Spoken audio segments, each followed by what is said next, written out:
Assalamualaikum warahmatullahi wabarakatuh. Di pagi hari ini pembahasan kita masih tentang kematian dan proses penguburan jenazah dan apa yang dilakukan setelah penguburan tersebut.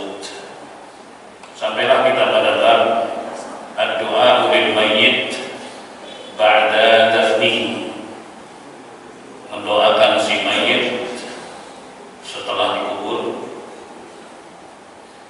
wal qu'udi inda qabrihi sa'atan, dan duduk sejenak di dekat kuburannya, liddu'a ilahu wal istighfar wal qira'ah, untuk mendoakannya dan untuk memohonkan ampunan kepada Allah Subhanahu wa taala untuknya, serta bacaan-bacaan lainnya. Di dalam bab ini, jemaah sekalian yang dimuliakan Allah, dibawakan hadis dari Abu Amr, ada yang menyebut Abu Abdillah, ada yang menyebut Abu Layla. Namanya adalah Utsman bin Affan radhiyallahu taala, Amirul Mukminin.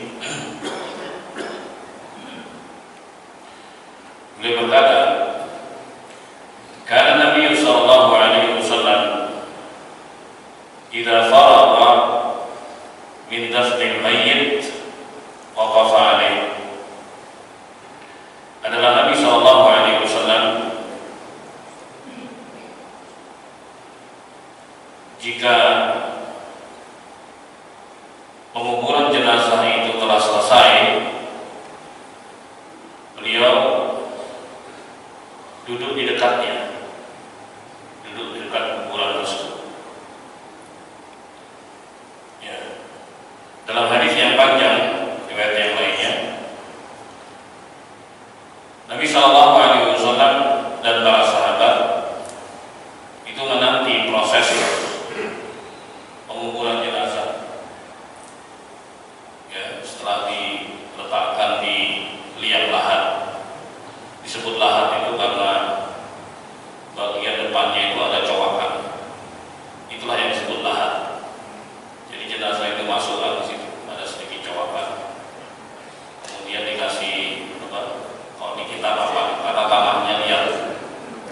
Jadi begitu dibuat cowakan begitu di bagian depannya, nggak runtuh. Tapi di Jazirah Arab tanahnya berpasir, sulit untuk buat liang lahat. Maka yang dibuat itu syak itu cowakannya di tengah. Jadi misalnya kita gambarkan yang ada itu, nah nanti yang bagian tengah itu dikeduk lagi ke bawah. Di jenazahnya masukin ke situ, miring gitu. Baru kemudian di atasnya dikasih batu-batu. Nah, caranya begitu.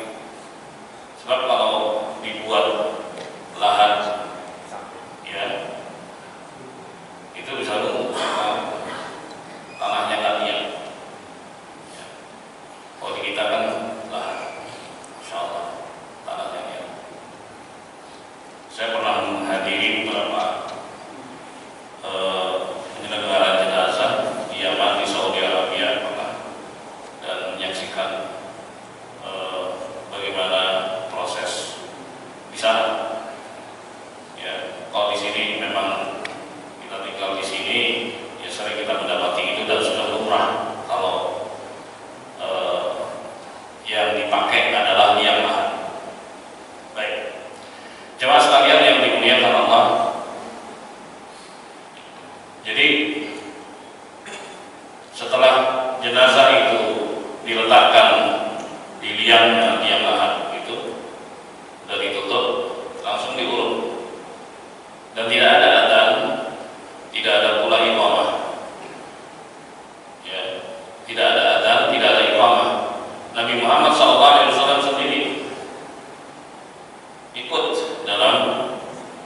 kuburan jenazah itu.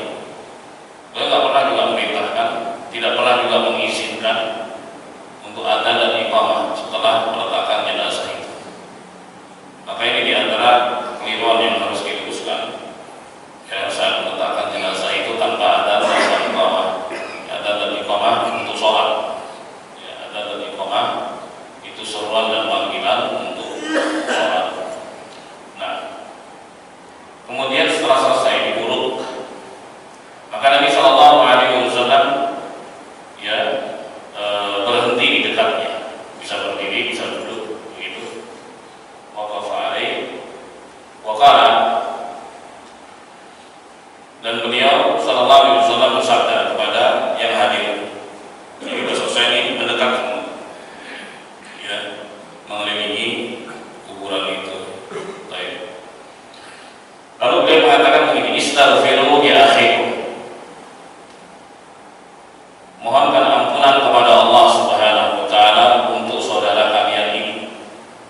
Disebut saudara karena memang yang wafat itu muslim. Dan Nabi sallallahu alaihi wasallam tidak pernah menghadiri ya prosesi penyelenggaraan jenazah orang kafir, karena pasti masuk neraka orang kafir. Sebab kalau udah mati dia nggak bisa tobat. Tapi kalau orang kafir masih hidup, didoakan boleh, semoga dapat hidayah. Karena nggak sedikit orang yang tadinya kafir dapat hidayah masuk Islam dia. Ya. Nabi Shallallahu Alaihi Wasallam pernah mendatangi mantan karyawannya, seorang pemuda Yahudi sakit, ditemani bapaknya. Lalu Nabi bilang kepadanya, aslim taslam, masuk Islam lah, kamu selamat. Kemudian dia nengok ke bapaknya. Lalu bapaknya bilang dengan isyarat atau dengan ucapan, ati Abul Qasim, ikuti Abul Qasim sallallahu alaihi wasallam, panggilan Rasulullah Abul Qasim. Beliau pernah punya putra bernama Al Qasim, kemudian wafat ketika masih kecil. Lalu pemuda itu mengatakan, asyhadu an la ilaha illallah wa asyhadu anna Muhammadar Rasulullah. Nah, kemudian dia meninggal. Lalu Nabi sallallahu alaihi wasallam mengatakan, alhamdulillahilladzi najjahu minan nar. Segala puji bagi Allah Subhanahu wa taala yang telah menyelamatkannya dari api neraka. Di hadis yang lain Nabi mengatakan, man kana akhiru kalamihi la ilaha illallah dakhala jannah. Barang siapa yang akhir ucapannya hidup di dunia adalah la ilaha illallah, pasti dia masuk surga. Ya. Jadi Nabi nggak pernah menghadiri penguburan jenazah orang-orang kafir. Yang beliau hadiri adalah muslimin, dan beliau mendoakan, bahkan meminta yang hadir untuk mendoakan doa-doa ampunan, istighfar, ya, minta ampunan kepada Allah. Ya Allahumma ighfir lahu, gitu ya, warhamhu wa'afihi wa'fu anhu, semacam itu. Allahumma ighfir laha, yang meninggal perempuan atau wanita. Ya. Jadi Nabi bilang istaghfiru li akhikum, mohonkan ampunan kepada Allah Subhanahu wa taala untuk saudara kalian ini. Wasalu lahu tathbit, dan mintakan kepada Allah Subhanahu wa taala agar diberi keteguhan, agar diberi keteguhan. Oke. Alasannya apa? Fa innahul ana yus'al, karena sekarang dia ditanya. Karena sekarang dia ditanya. Siapa yang tanya? Malaikat. Ya, malaikat Munkar dan Nakir. Baik, datang dua malaikat, ya, kemudian mendudukkannya dalam bait yang lain, tapi menceritakan ini kan termasuk hal gaib, ya. Jadi sumber hal gaib, sumber utama berita-berita gaib semacam ini adalah wahyu dari Allah Subhanahu wa taala, Al-Qur'an dan hadis-hadis Nabi sallallahu alaihi wasallam yang sahih. Jadi kalau ucapan-ucapan tanpa dasar, tanpa dalil, maka jangan dipercaya sama sekali. Ya, karena yang tahu hal gaib hanya Allah Subhanahu wa taala. Rasulullah pun nggak tahu. Rasulullah nggak tahu.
Kemudian ditanya, Marabuka, Komadinuka, Nabiuk.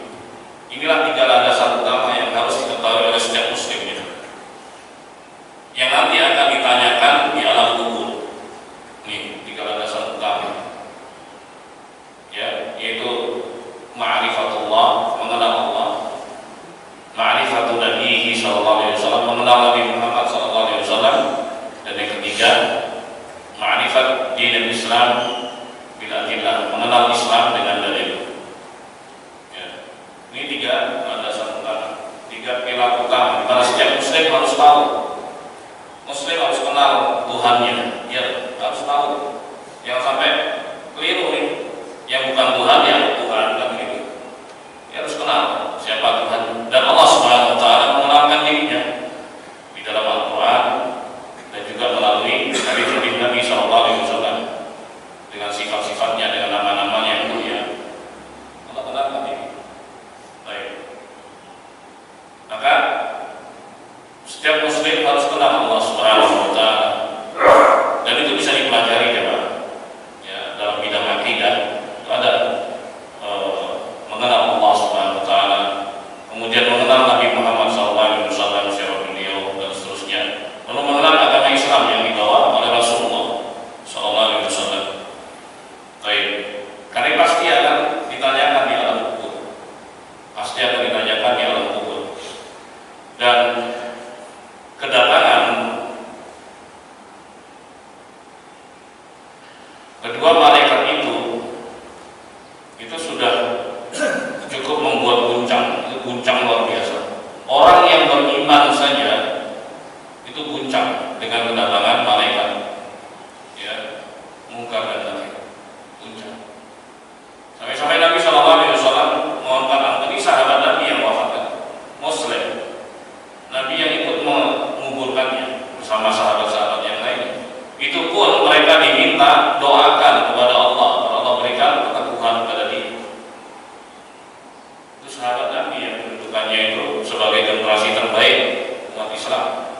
Apalagi kita yang jauh dari masa Nabi ya, sangat butuh doa-doa baik semacam ini. Baik. Jadi itu yang diajarkan Nabi Muhammad SAW. Pertama apa? Mendoakan ampunan untuk si mayit. Yang kedua, mendoakan agar Allah memberikan keteguhan. Ya. Jemaah sekalian yang dimuliakan Allah, Allah Subhanahu wa taala berfirman, "Yusabbitullahu alladziina aamanu bil qawli tsabiti fil hayatid dunya wa fil akhirah." Allah Subhanahu wa taala meneguhkan orang-orang yang beriman di dalam dengan ucapan yang kokoh, ucapan yang teguh, ucapan yang berdasar, ya, punya dasarnya, punya dalil dan sebagainya. Fil hayatid dunya wa fil akhirah, dalam kehidupan dunia dan akhirat. Di kehidupan dunia, kalau dia bicara tentang agama, dia tunjukkan bukti-buktinya bahwa ini bagian dari Islam. Di akhirat, Allah Subhanahu wa taala berikan keteguhan tadi, dibantu oleh Allah Subhanahu wa taala untuk bisa menjawab pertanyaan-pertanyaan di alam kubur. Jangan pertanyaan itu sebenarnya mudah, ya, mudah sekali bagi yang dimudahkan oleh Allah Subhanahu wa taala. Kalau kita sekarang ulas nih, siapa Tuhanmu, ya, siapa nabimu, apa agamamu, kan gampang. Ini pertanyaan gampang. Tapi karena situasi dan suasananya itu berbeda, ya, guncang banget. Kedatangan malaikat buat guncang. Nabi yang cerita. Coba deh kalau ada orang yang sedang guncang seperti itu dalam kehidupan kita di dunia, shock berat gitu. Entah apa kejadian yang membuat dia itu guncang, betul-betul guncang. Coba deh tanya hal yang gampang sama dia nggak bisa jawab.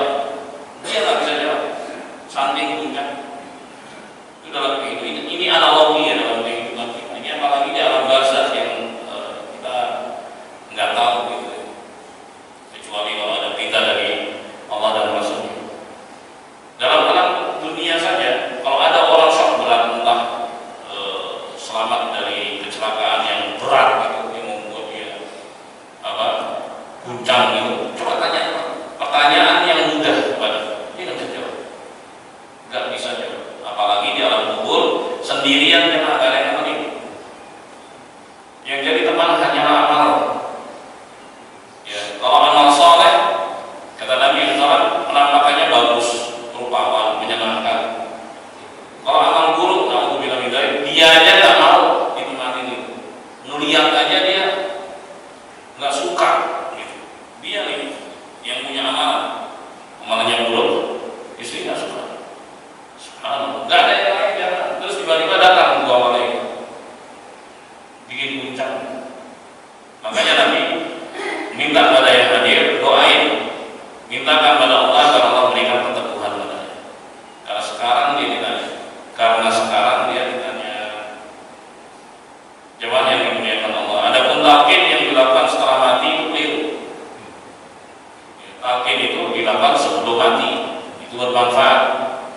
Karena Nabi mengatakan laqinu mautakum la ilaha illallah. Talqinlah ya orang yang mau mati, itu kalimatnya itu mau tahu, orang yang sudah mati ya, dengan la ilaha illallah ya.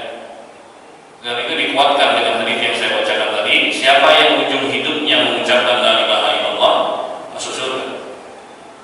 Karena batas akhir ibadah ya itu adalah ajal kematian.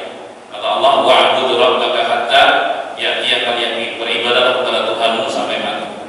Ya, itu batasnya.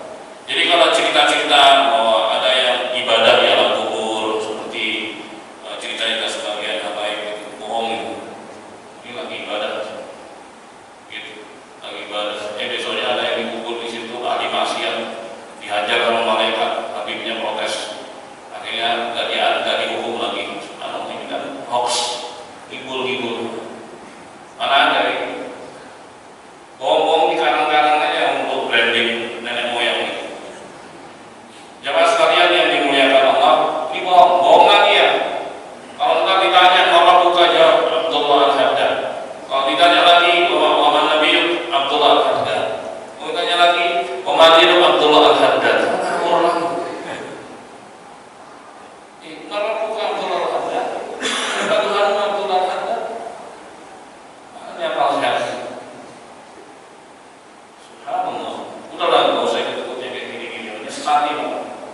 Bikin orang masuk neraka. Jelas sekali nanti ngatain apa? Kalau ditanya karena bukan, jawabannya adalah Rabbi Allah, Tuhanku adalah Allah. Wa ma dinuka dinul Islam. Wa Nabi Muhammad sallallahu alaihi wasallam. Dan itu pun jangan enggak setiap orang bisa. Orang yang beriman itu dibantu oleh Allah berkat dari doa-doa yang masih hidup. Mereka butuh orang yang masih hidup, bukan kebalikan. Bukan sebaliknya. Yang hidup butuh yang mati, enggak keliru. Kata Allah Subhanahu wa taala, "In tad'uhum la yasma'u du'aakum." Kalau kalian minta kepada mereka enggak dengar permintaan kalian. Walau sami'u mastajabu lakum, seandainya mereka dengar, mereka enggak bisa memenuhi permintaan kalian. Dan kitalah yang mendoakan mereka juga. Nih, perintah Nabi doain mereka. Bukan sebaliknya. Allahumma salli. Assalamualaikum warahmatullahi wabarakatuh.